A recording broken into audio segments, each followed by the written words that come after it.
Hello, today we're doing our next lesson of Unit A, which is 1.7. Again, a couple reminders. Please make sure you're listening to my voice as you do the video.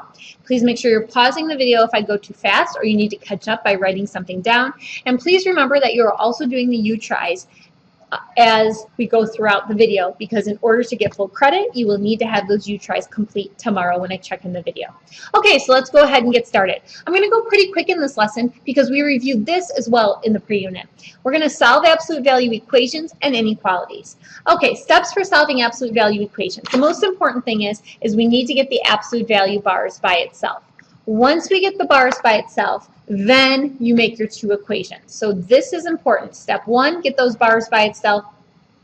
Step 2, make your two equations. So we'll just go ahead and get started practicing, and I'll talk about the other steps as we go ahead and go through. Okay, so number 1, our bars are not by itself, so I'm going to go ahead and subtract 9. When I do that, I have x minus 8 equals negative 4. Now this is the point where I would normally make two equations, except I see a problem.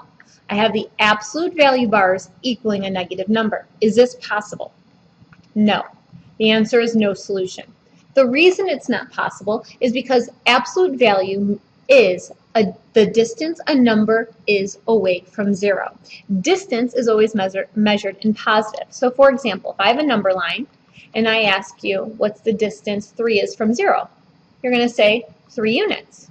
Okay, what if I say what's the distance negative 3 is away from 0? You're going to say 3 units. That's why we can't have absolute value equal a negative number. Okay, let's go on to the next one. The absolute value bars are by itself, so now at this point I make my two equations. One equation is 2x plus 12 equals 4x, and the other equation is 2x plus 12 equals negative 4x. You're going to go ahead and solve both of these. So I'm going to worry about this one first. I'm going to go ahead and get my x on one side.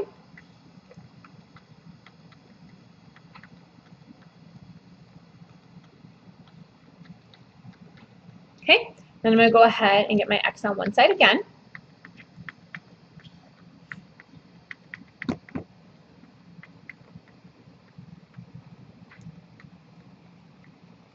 And I get x to equal negative 2. Now, you do have to double check your work. Here's why. If I plug 6 back in, this is going to work out. My left side is going to equal my right side. If I plug negative 2 in, I have a problem. I have absolute value bars equaling negative 8. Absolute value bars can't equal a negative number. So the only solution here is 6. Okay, let's go ahead and try the next problem. There's a very common mistake students make with this next type of problem. So step 1, are the absolute value bars by itself? Yes. So your first equation is 4x minus 1 equals 2x plus 9. Your second equation, we're going to take the opposite. Now when you take the opposite of this, you have to take the opposite of the entire thing. So we're going to have 4x minus 1 equals negative 2x minus 9. Notice I had to change the sign of both because I'm taking the opposite of both. Now, let's go ahead and get x over. I always move the smaller one. I try to keep it positive. I shouldn't say always, usually. In the one above, I think I moved one of them over and it made it negative, which is fine. So I get 2x equals 10. I get x to equal 5. You want to quickly glance, check, does the left side equal the right side? We're good. Now I'm going to go ahead and add 2x. Then we add 1. And then I get x to be negative 8/6, which is negative 4/3. Now you see a negative and you might think, oh, this might not work. But when I go ahead and plug it in, it actually does work because 2 times negative 4/3 is negative 8/3. When I add that to 9, it ends up being positive. So this does work and it's okay. So this one we have our two answers. Now, here's a great opportunity for you to pause the video and try this U-try on your own. The U-try I have for you is very similar to my second example. Okay, now we're going to solve absolute value inequalities. Okay, now when we're solving absolute value inequalities, we are still going to make two inequalities. We're going to get the absolute value bars by itself, and if once the absolute value bars are by itself, if it's a less than, we're going to make it an and inequality. And if it's a greater, we're going to make it an or. So you're going to hear me say this throughout class and throughout videos. This becomes very, very important. So let's just go ahead and get started. Okay, absolute value bars are by itself. It's an and. Now, when you make and equations, I can write this. 2x minus 1 is less than 11. I can write the word and I can write 2x minus 1 flip is greater than negative 11. But another way to write ands is to just go like this. We keep the sign and we do this. This is the same thing as 2x minus 1 is greater than negative 11. See?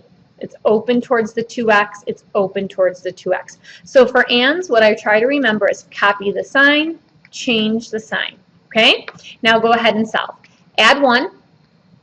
Negative 10 is less than 2x is less than 12. Divide everything by 2. So we get negative 5 is less than x is less than 6. Go ahead and put it on the graph. Now the reason I want you to put it on the graph is so we can write our answer in interval notation. So we're going to have parenthesis, negative 5, comma, 6, parenthesis. There we go. That's our answer. Okay, let's go ahead and try the next problem. Now, the absolute value bars are not by itself. So the first thing I'm going to do is add 8 to both sides. I have 5x minus 2 is greater than or equal to 5. Okay, now, when it's an or, you want to write them separately because it's an or. We don't write ors as one compound inequality. So we have 5x minus 2 is greater than or equal to 5. Why is it an or? Because our original, once the bars are by itself, is a greater. Then I write the word or. 5x minus 2, flip the inequality, flip the sign. See? Change, change. Okay? Go ahead and solve. 5x is greater than or equal to 7. Now we're in Algebra 2. We're not going to get pretty answers all the time. We're going to get decimals. We're going to get fractions. Don't be afraid of them. Okay, so we get 7/5. Here, I get 5x is less than or equal to negative 3. X is less than or equal to negative 3/5. So I'm going to put my negative 3/5 on the graph because that's my smaller. I'm going to put my bigger one on the graph. Close circle, arrow to the left. Close circle, arrow to the right. How do I write this? Negative infinity to negative 3/5. Bracket, because it can equal it. Union for the word or, bracket, 7/5 to positive infinity. Okay? All right, let's get started. Next problem. Right now, the absolute value bars are not by itself, so the first thing I'm going to do is add 4 to both sides. I get 2 to the 1/4, or excuse me, not to the 1/4. 2 times the absolute value of 1/4 x minus 5 is greater than 8. Now I'm going to divide both sides by 2. So I get 1/4 x minus 5 is greater than 4. Okay, so I'm going to get 1/4 x minus 5 is greater than 4. Or, this is a 5. This doesn't look like a 5. Or 1/4 x minus 5. Notice that's the same.